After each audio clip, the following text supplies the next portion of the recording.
Hello मुलांनो, आज कथालेखनाच्या या तिसऱ्या भागामध्ये तुमचे स्वागत आहे. यापूर्वी आपण कथालेखन भाग 1 व कथालेखन भाग 2 पाहिलेले आहेत. या भागामध्ये आपण कथा कशी लिहायची आहे ते सविस्तरपणे पाहणार आहोत. आता सर्वप्रथम इथे आपल्याला मुद्दे दिलेले आहेत, ती नीट समजून घ्यायची आहेत. नंबर 1, मुद्द्यावरून कथा लिहायला सांगितली जाते. यामध्ये मुद्दे दिलेले असतात आणि त्याची योग्य ती सांगड घालून कथा तयार करायची असते. प्रश्नपत्रिकेमध्ये आपल्याला प्रश्न असा येतो की खालील मुद्द्यांच्या आधारे कथा लिहा, कथेला योग्य शीर्षक देऊन तात्पर्य लिहा. दुसरा प्रकार आहे, कधी कधी फक्त शब्द दिलेले जातात आणि शब्दसंख्या सुद्धा 4 ते 5 असू शकते आणि ते नीट वाचून कथा तयार करायची असते. कधीकधी आपल्याला फक्त 4 ते 5 शब्दांमध्ये कथेची गुंफण करायची असते, म्हणजे तिथे नेहमीप्रमाणे कथेचे मुद्दे दिलेले नसतात. तिसरा प्रकार, कधीकधी कथेचा पूर्वार्ध म्हणजे सुरुवात दिलेली असते, तर कधी नंतरचा अर्धा भाग म्हणजे उत्तरार्ध दिलेला असतो. तो नीट वाचून कथा तयार करावी लागते. कथेचा पूर्वार्ध म्हणजे अगोदरचा भाग, सुरुवात दिलेली असते आणि ती कथा आपल्याला पूर्ण करायची असते. तर कधीकधी कथेचा उत्तरार्ध दिलेला असतो, म्हणजे कथेचे शेवट दिलेला असतो, तर आपल्याला त्या कथेचा अगोदरचा भाग लिहून ती कथा तयार करायची असते. कथालेखन करताना कोणकोणत्या गोष्टी लक्षात ठेवायच्या हे आपण परत एकदा व्यवस्थित समजून घेऊयात. नंबर 1, कथेला योग्य शीर्षक द्यावे. शीर्षक याने हेडिंग. आपण सुंदर छान अशी कथा लिहितो आणि कथेला शीर्षक द्यायचे विसरून जातो. त्यामुळे व्यवस्थित आठवण करून आपण कथा लिहिल्यानंतर कथेला योग्य ते शीर्षक देणे गरजेचे असते. शीर्षकावरून कथेच्या विषयाची कल्पना यायला हवी आणि जे आपण शीर्षक दिलेलं आहे ते वाचणाऱ्याला वाचल्यानंतर त्या कथेमध्ये काय आहे त्या विषयाची कल्पना येते. कथा ही भूतकाळातच लिहावी. तुम्हाला माहिती आहे, काळ 3 आहेत: भूतकाळ, वर्तमानकाळ आणि भविष्यकाळ. या तिन्ही काळामध्ये आपण लेखन करत असतो. पण जेव्हा कथा लिहितो ही घडून गेलेली असते, पास्ट झालेली असते, म्हणजे पास्ट टेन्स. म्हणून कथेतील जी वाक्ये आहेत ती भूतकाळात असावी. कथेत ज्या घटना आपण लिहितो त्याचा योग्य क्रम ठेवला गेला पाहिजे. कथेमध्ये आपल्याला मुद्दे दिलेले असतात, पॉईंट दिलेले असतात, तर त्याचा एक क्रम असतो आणि तो त्या क्रमानेच आपल्याला जाणे गरजेचे असते. तर काही मुलं काय करतात, अगोदर मधला मुद्दा घेतात, नंतर लास्टचा घेतात, किंवा नंतर पहिला किंवा खालीवर मिक्स करून टाकतात. तर मग कथेला योग्य तो अर्थ प्राप्त होत नाही. म्हणून जेव्हा आपण कथा लिहितो तेव्हा योग्य क्रमाने घेतली पाहिजे. कथेत जी पात्र असतात त्यांच्या तोंडी जर काही संवाद येत असतील तर ते संवाद त्या पात्राप्रमाणे असावेत. आता माहिती, एखादी कथा लिहिते वेळेस त्या कथेमध्ये शेतकरी आहे, किंवा एखादी वेळी एखादा भिकारी आहे, किंवा एखाद्या वेळी व्यापारी आहे, किंवा नोकरीवाला मनुष्य आहे.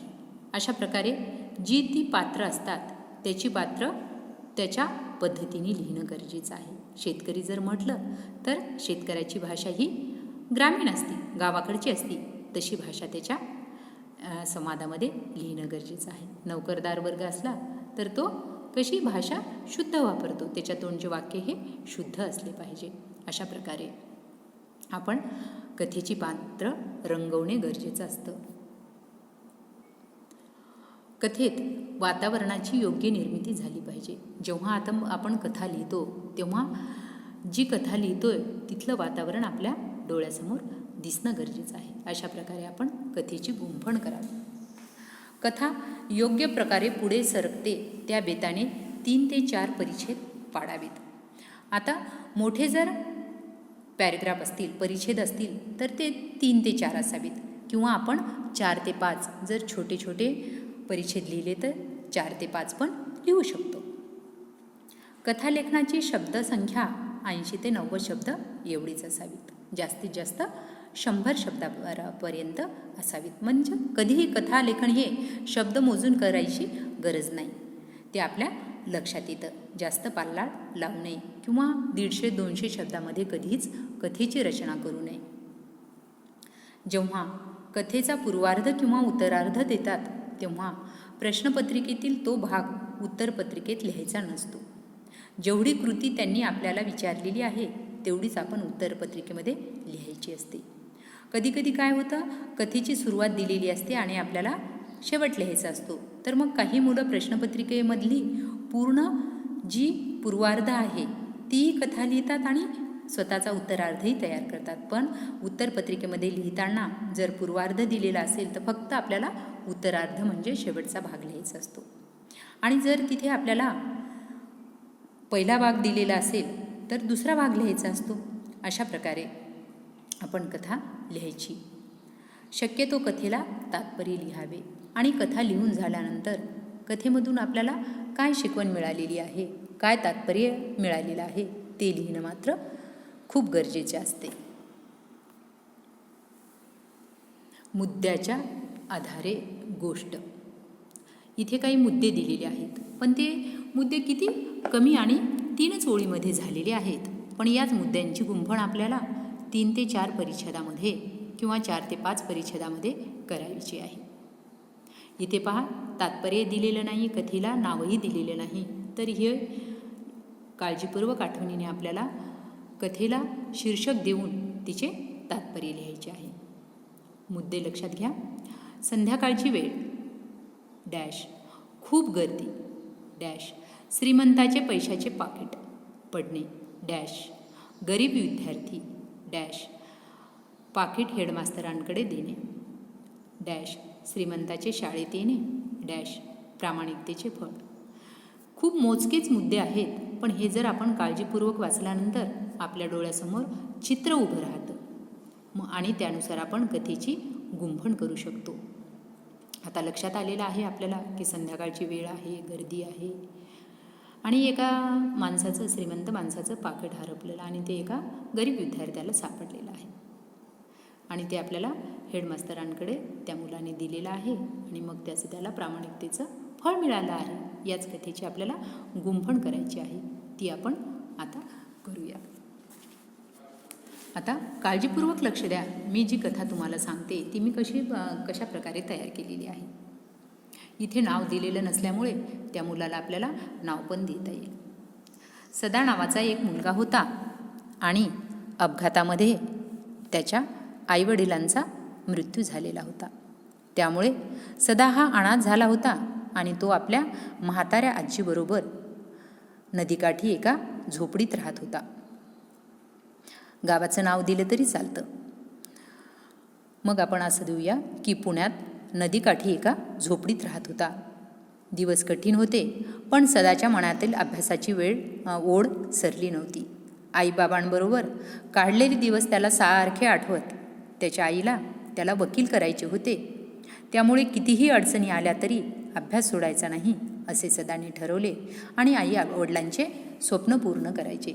त्यामुळे लहान असतानाच आणि गरिबी परिस्थिती असल्यामुळे त्याला कामं करावी लागायची. सदा हा रोज संध्याकाळी मासिक याने मॅगझिन टाकायला जायचा आणि संध्याकाळी तो काही घरी बागेला पण पाणी घालायचा. त्याची म्हातारी आजी पण 2-4 ठिकाणी भांडे घासायची आणि त्यांचं कसंबसं घर चालायचं.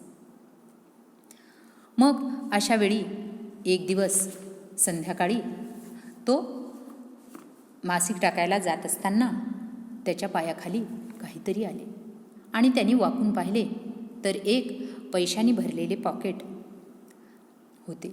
सदाने ते पॉकेट उचलले. सदाने ते उघडलेलेही नाही. तसेच आणून त्यांनी ते आपल्या हेडमास्तरांकडे दिले किंवा वर्गशिक्षकाकडे दिले. मग शिक्षकांनी पाकिट उघडून पाहिले आणि पाकिटांवर मालकाचे नाव व पत्ता होता. शिक्षक सदासह पोलीस चौकीत गेले व त्यांनी ते पाकिट पोलीस अधिकाऱ्याच्या स्वाधीन केले. स्वाधीन करणं म्हणजे त्याला पोलीस अधिकाऱ्याला देणं. पोलिसांनी पाकिटाच्या मालकाला चौकीत बोलावले. आपले हरवलेले पाकीट त्यातल्या पैशासह परत मिळालेले पाहून त्यांना विशेष आनंद झाला. त्यांनी पोलीस अधिकाऱ्याकडे चौकशी केली तेव्हा त्यांना सदाचे नाव व सर्व हकीकत कळली. शेवटचा पॅरेग्राफ. मग चौकीवरील अधिकाऱ्याने सदाला बोलवून घेतले. पाकिटाच्या मालकाने सदाला शाबासकी दिली, त्याला बक्षीस दिले. सदाची सर्व हकीकत समजल्यावर त्या धनिकाने सदाच्या शिक्षणाची सर्व जबाबदारी स्वीकारली. त्यामुळे सदाचे स्वप्न पूर्ण झाले. पहा, मग यामधून आपल्याला आता तात्पर्य काय लिहिता येईल? तर तात्पर्य आपण असे लिहू शकतो की प्रामाणिकपणाचे फळ फार मोठे असते. मग या गोष्टीला शीर्षक द्यायचं आहे. या कथेला शीर्षक द्यायचं तर मग आता काय देता येईल आपल्याला? तर सदाचा प्रामाणिकपणा. या कथेतील मुद्दे वाचल्यानंतरच आपल्या डोळ्यासमोर एक चित्र उभं टाकतं आणि त्या पद्धतीने आपण कथा लिहितो. आणि कथा ही सगळ्यांची सारखीच यावी किंवा सगळ्यांची कल्पनाशक्ती ही सारखीच असावी अशी काही नाही. प्रत्येकाची कथा वेगवेगळ्या पद्धतीने वेगवेगळ्या पात्रातून आपल्याला, पात्र म्हणजे त्याच्यामध्ये जी व्यक्ती आहेत, ती जी पात्र आहेत त्या वेगवेगळ्या पात्रामधून मांडता येते. त्यांच्यातूनचे संवाद जे आहेत तेही आपल्याला वेगवेगळ्या पद्धतीने लिहिता येतात. अशा प्रकारे सदा हा जरी गरीब असला तरी त्याला पैशाची लालच नव्हती आणि तो काय त्याच्या आईवडिलांचे संस्कार पण विसरलेला नव्हता आणि त्याला त्याच्या आईवडिलाचे स्वप्न पण पूर्ण करायचे होते. आणि हे सगळ्या गोष्टी कशामुळे जमल्या? तर त्याच्या प्रामाणिकपणामुळे. जर त्याला ते पॉकेट सापडलं तेव्हा त्याने असा विचार केला असता की अरे आपली परिस्थिती गरीब आहे, हे आपल्याला देवाणीच दिलेलं आहे, तर ते पॉकेट त्याला किती दिवस गेलं असतं? काही दिवस ते पैसे आहेत तोपर्यंत त्यांनी व्यवस्थित खाल्लं असतं आणि त्यातून त्याला आळस निर्माण झाला असता, तो काम पण करू शकला नसता. यामुळेच म्हणतात की कधीही ज्याचं धन जे आहे किंवा पैसा आहे हा नेहमी त्याला द्यावा आणि त्याचाच त्याला प्रामाणिकपणा पण उपयोगी आला आणि त्याचं त्याला फळ पण मिळालं. अशा प्रकारे ही गोष्ट झालेली आहे. आता दुसऱ्या पद्धतीनेही आपल्याला गोष्ट कशी लिहिता येईल ते पण आपण पाहूयात. इथे मी तुम्हाला लिखित स्वरूपामध्ये गोष्ट वाचून दाखवते आहे. प्रामाणिकपणाचे फळ हे गोष्टीचे शीर्षक आहे. आता कथेला सुरुवात करते, नीट लक्ष द्या. संध्याकाळची वेळ होती. मुंबईसारख्या गजबजलेल्या शहरात वाहनांची, माणसांची खूप गर्दी होती. अशाच एका संध्याकाळी एका श्रीमंत उद्योगपती घरी निघाला होता. माणसे वाहनांना चुकवीत तो आपल्या मोटारीजवळ आला. गडबडीत त्याच्या पैशाचे पॉकेट खाली पडले आणि ते त्याच्या लक्षातच आले नाही. गाडीत बसून तो घरी गेला. त्याच वेळेला सुहास नावाचा एक गरीब विद्यार्थी घरी निघाला होता. इथे लक्षात घ्या, आता मी जी कथा सांगितलेली होती त्याच्या अगोदरही नाव घेतलेलं चालतं आणि इथे आता त्या मुलाचा उल्लेख आलेला दुसऱ्या पॅरेग्राफमध्ये, दुसऱ्या उतार्यामध्ये मग तिथे त्याची सुरुवात झाली आणि पहिल्या पॅरेग्राफमध्ये त्या व्यक्तीचं वर्णन आलेलं आहे. त्याच वेळेस सुहास नावाचा एक गरीब विद्यार्थी घरी आला होता. त्याला ते पाकिट दिसले आणि त्याने ते उचलले, बघितले आणि घरी घेऊन आला. घरी आल्यावर पाहिले तर बापरे, खूप पैसे होते पाकिटात. हे पैसे आता आपल्याला मिळणार तर त्याला मनातून खूप आनंद झाला. पण त्याचे संस्कार, आईवडिलांची शिकवण त्याला आठवली. हे पैसे आपले नाहीत, ज्याचे आहेत त्यालाच ते मिळाले पाहिजेत एवढेच त्याला कळले.